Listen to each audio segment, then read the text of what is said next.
নমস্কাৰ, কি খবৰ? মই নিৰঞ্জন বৰা। মোৰ ইউটিউব চেনেল নিৰঞ্জন বৰালৈ আপোনালোক সকলোকে পুনৰবাৰ স্বাগতম জনাইছোঁ। একেটা ভিডিঅ'তে মই দুটা আপডেট দি দিম। যিহেতু GDS গ্ৰামীণ ডাক সেৱকৰ 6 নম্বৰখন মেৰিট লিষ্ট আহিলে, আপোনালোকে যদি GDS 2025ত এপ্লাই যদি কৰি থৈছিলে, যিহেতু প্ৰায় জানুৱাৰী ফেব্ৰুৱাৰী মানতে এপ্লাই হৈছিলে নেকি।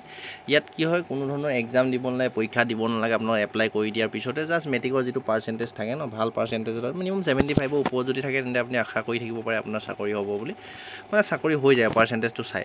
যিটো 6 নম্বৰখন মেৰিট লিষ্ট আহিলে, সেইটো মই বিষয়ে প্ৰথমতে কৈ লৈছোঁ কেনেকৈ চেক কৰিব।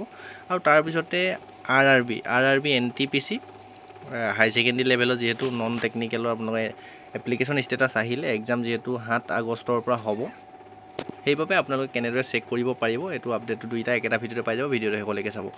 প্ৰথমতে GDSৰ দেখাই লৈছোঁ। আপোনালোকে GDS বুলি গুগলত চাৰ্চ কৰাৰ পিছতে এনেকৈ আহিব। তাৰ ওপৰত যিটো লিংক আহে তাতে ক্লিক কৰি দিব। ক্লিক কৰি দিয়াৰ পিছতে আপোনাৰ GDSৰ যিটো অফিচিয়েল ৱেবছাইট সেইটো খোল খাই যাব।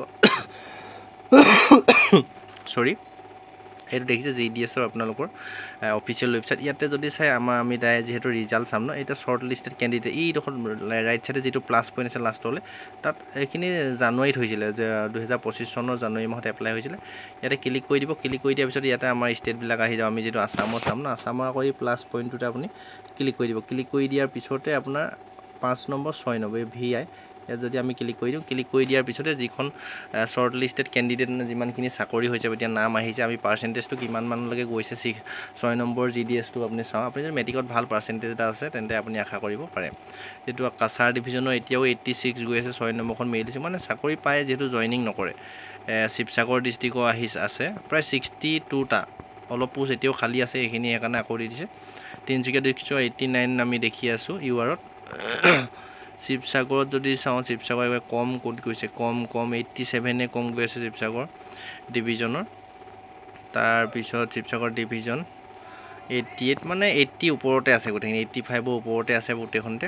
আৰু কম পাৰ্চেণ্টেজ সিমান দেখাই নাই। সেইবাবে আপুনি যদি GDSত এপ্লাই কৰিছিলে, এই লিষ্টখন মই ডেছক্ৰিপশ্যনত যিটো টেলিগ্ৰাম চেনেলৰ লিংক আছে ন, তাতে মই দি থ'ম। আপোনালোকে তাত গৈ ধুনীয়াকৈ চাই ল'ব পাৰিব। আৰু যদি নাম কেনেবাকৈ আহিছে, পাৰ্চেণ্টেজ যদি 85 মানৰ ওপৰত যদি আছিলে, তেন্তে আপোনাৰ 14 তাৰিখ 8 মাহ 2025 আগত আপোনাৰ ইয়াত যিটো পোষ্ট অফিচৰ নাম দিছে ন, তাত গৈ আপোনালোকে ডকুমেণ্টখিনি লৈ গৈ ভেৰিফিকেশ্যন কৰিব আৰু জইনিং কৰিবগৈ পাৰিব। ইয়াত বেলেগ একো নাই, ডাইৰেক্ট ডকুমেণ্টখিনি লৈ যাব লাগে। সেইদিনাৰ পৰা আপোনাৰ চাকৰি জইনিং কৰিব পাৰিব, আপোনাৰ দৰমহা সোমাই যাব। ইয়াৰ পিছতে আমি চাই লওঁ আহক, যিটো NTPC ৰিজাল্ট এপ্লিকেশ্যন ষ্টেটাছ আহি গ'ল, সেইটো কেনেদৰে চেক কৰিব চাই লওঁ।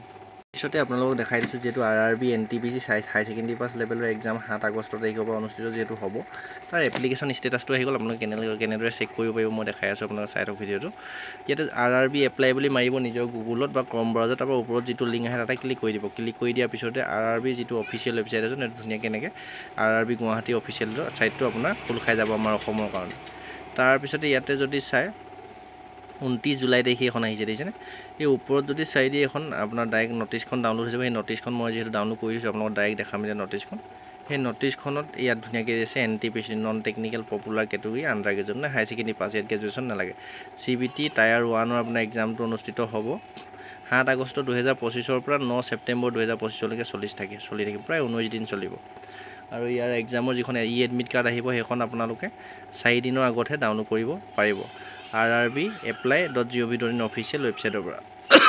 আৰু যিটো এপ্লিকেশ্যন ষ্টেটাছটো আপোনাৰ কোনটো ডিষ্ট্ৰিক্টত, কোনটো চেণ্টাৰত পৰিছে, কিমান সময়ত আছে, কোনটো চিফ্টত আছে, গোটেইখিনি চাব পাৰিব আপুনি 10 দিনৰ আগত। 7 আগষ্টৰ পৰা হ'লে আপুনি এতিয়া যিসকলৰ 7-8 আগষ্ট তাৰিখে এক্সাম পৰিছে, তেওঁলোকে এতিয়া আপোনালোকে চেক কৰিব পাৰিব। যিসকলৰ আপোনালোকে চেক কৰিব নোৱাৰে, তেওঁলোকৰ এক্সামটো শেষৰ ফালে আছে, সেইকাৰণে আপোনালোকে চেক কৰিব নোৱাৰা হৈ থাকিব। আপোনালোকক মই কেনেদৰে চেক কৰিব সেইটো দেখাই দিম অকণমান, আপোনালোকৰ ভিডিঅ'টো চাই থাকক।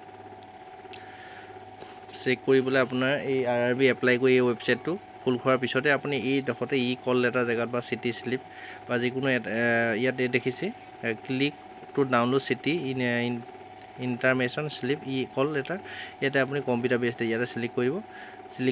ক্লিক কৰি দিয়াৰ পিছতে আপোনাৰ ইয়াতে ৰেজিষ্ট্ৰেশ্যন নাম্বাৰটো আৰু ডেট অফ বাৰ্থটো বহাই এইটো কেপচা কোড যিটো আছে এইটো ক্লিক কৰি দিয়াৰ পিছতে আপোনাৰ যদি 4 দিনৰ আগত থাকে ন, তেতিয়া আপোনালোকে ইয়াৰ এপ্লিকেশ্যন ষ্টেটাছ এডমিট কাৰ্ডখন ডাউনলোড কৰিব পাৰিব। আৰু চেক কৰিবলৈ হ'লে আপোনাৰ মিনিমাম 10 দিনৰ আগতহে পাৰিব। আপোনাৰ যদি নাহে ন, ৰেড কালাৰ হৈ যদি গুচি আহে, তেতিয়া আপোনালোকে গম পাব আপোনালোকৰ এক্সামলৈ আৰু 10 দিনতকৈ বেছি সময় আছে, সেইকাৰণে আপোনালোকে চেক কৰিব পৰা নাই। এইদৰে আপোনালোকে RRB NTPC যদি আণ্ডাৰ গ্ৰেজুৱেট হাই ছেকেণ্ডেৰী পাছত যদি কৰি দিছিলে তেন্তে আপোনালোকৰ এডমিট কাৰ্ডসমূহ ধুনীয়াকৈ চেক কৰিব পাৰিব।